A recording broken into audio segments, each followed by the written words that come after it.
Well, if there's any way to bounce back, that's exactly how the Bucks did it tonight. They end up winning game 2, 125-91, and the story of the game was, to be honest, just Giannis Antetokounmpo being aggressive, putting his head down and going to the basket. That's basically why the Bucks won this game. But before we get onto the video, quickly, just hit that subscribe button. It takes 2 seconds. Hit the like button for the YouTube algorithm. And with all that being said, let's get right into this recap. So, this game was a blowout. Obviously, 125-91. That is not a close game by any means. Let's talk about Giannis. 25 points, 6 assists, 9 rebounds, 11 for 18 from the field.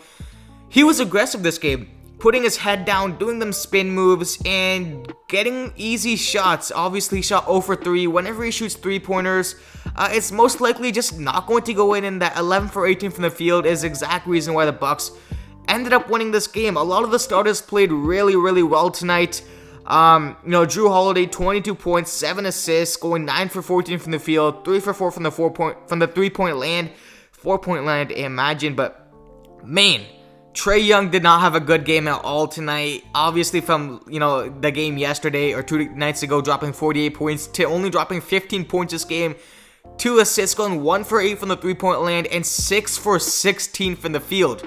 Trae Young had one of his worst games this whole entire playoffs, and that pick and roll was guarded pretty well tonight. I have to say, they weren't backing off too much, so he could have the easy floater, and they weren't letting Clint Capella get easy lobs, as Capella wasn't even a factor tonight. Last game he had a double-double with like 18, 17 rebounds. This game he had 2 points, 8 rebounds, 1 for 5 from the field.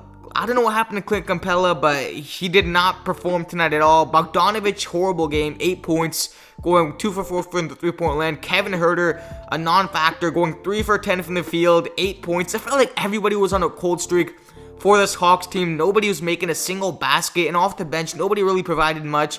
Danilo Gallinari had 12 points, 1 for 4 from the 3-point land, and seeing this type of game from the Hawks is very disappointing, as last game was competitive and that pick and roll was really working, but I feel like the Hawks didn't even go to the pick and roll as much as they should have this game. But man, Giannis, when he's aggressive like this, there's no stopping him. They were trying everything to defend him, double teaming him. Brook Lopez had a big night tonight, 16 points, 3 for 5 from the 3-point land, going 6 for 8 from the field goal. Other than that, that's basically the story of the game. It's a little boring game. It was a blowout since the second quarter. The Bucks had a 30-point lead. Bobby Portis is becoming a fan favorite. Just his hustle work and his energy on the court is so amazing to watch. He had 8 points, 3 for 7 from the field. He may not be the best player, but, they showed him on the Jumbotron and the fans went crazy. So Bobby Portis, slowly becoming a fan favorite for this Bucks team.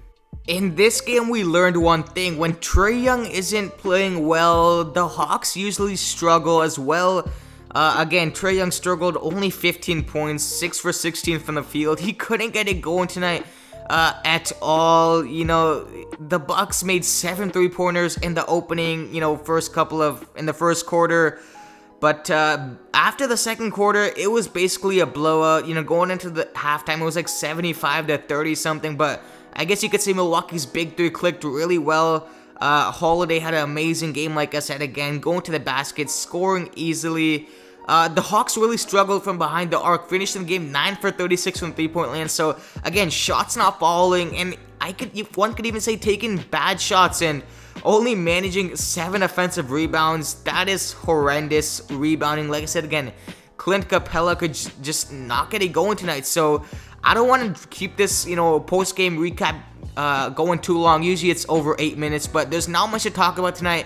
A cold night from, Atlanta and Trae Young, and to be honest, better offense and defense by the Bucks. Giannis being aggressive, putting his head down, and showing off some of the footwork that we know that he has and, shows basically every game. But, nothing else to say. The Hawks need to have a short memory, and they need to go into Game 3 with a better mindset, make their shots, and use that pick and roll more. That's the reason they won Game 1, but Make sure to subscribe, hit that like button. I still have the Hawks winning in 6 now. I see the Bucks winning another game, but the Hawks will ultimately get it together and win this series, as I want to see the Hawks versus Suns. Why not? Two young teams battling it out, the battle of the most unexpected finals matchup in NBA history. But make sure to subscribe, hit that like button. I'm out. Peace.